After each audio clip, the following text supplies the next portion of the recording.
जंगल में एक प्यारी सी चिड़िया रहती थी जिसका नाम था बिट्टू। बिट्टू बहुत ही चुलबुली और नटखट थी। वह दिन भर गुनगुनाती रहती और आसमान में उड़ती रहती।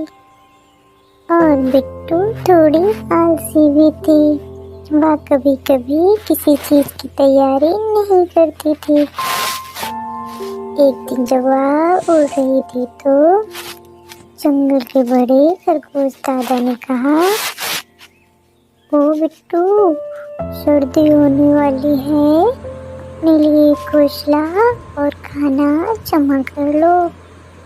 बिट्टू ने हंसकर कहा, अरे ओ दादाजी, अभी तो बहुत समय है, मैं बाद में कर लूंगी। अभी तो मैं मजे कर रही हूँ, अभी तो मैं खेल रही हूँ।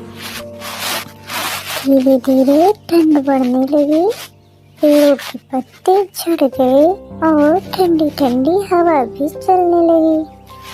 बिट्टू ने सोचा, अभी भी समय है, मैं कल कुछ कर लूंगी, अभी थोड़ी मस्ती कर लेती हूँ। रात अचानक बहुत धूप पड़ने लगी, ठंडी हवाएं चलने लगी। बिट्टू का घोंसला ही नहीं था, उसका कोई घर नहीं था, इसलिए वह कांपती रही। भूख के कारण बेचारी रोने लगी। उसने मदद के लिए अपने दोस्तों के पास जाने की सोची। बिट्टू गिलहरी के पास पहुंची और बोली, गिलहरी बहन, आपने अपने गर्म घोंसले में थोड़ी सी जगह दे दो। गिलहरी अपने गर्म घोंसले में बैठी मेवा खा रही थी। उसने कहा, बिट्टू, मैंने तो पहले ही अपने लिए इंतजाम कर लिया था, तुम्हें भी तो करना चाहिए था, लेकिन तुम तो अपनी मस्ती में मस्त थी। फिर वह खरगोश दादा के पास गई। खरगोश जी अपने बिल में घास के ऊपर आराम कर रहे थे। उन्होंने भी यही कहा और बिट्टू की मदद नहीं की और उनका मजाक भी उड़ाया। वह बोले, देख बिट्टू, मैंने तुझे तो पहले ही चेतावनी दी थी, लेकिन तूने मेरी बातों का मजाक बना दिया।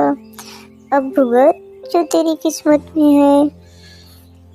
बिट्टू बहुत दुखी हुई, लेकिन उसने हार नहीं मानी और उसने खुद को संभाला और जंगल में तिनके और सूखे पत्ते इकट्ठे करने निकल पड़ी।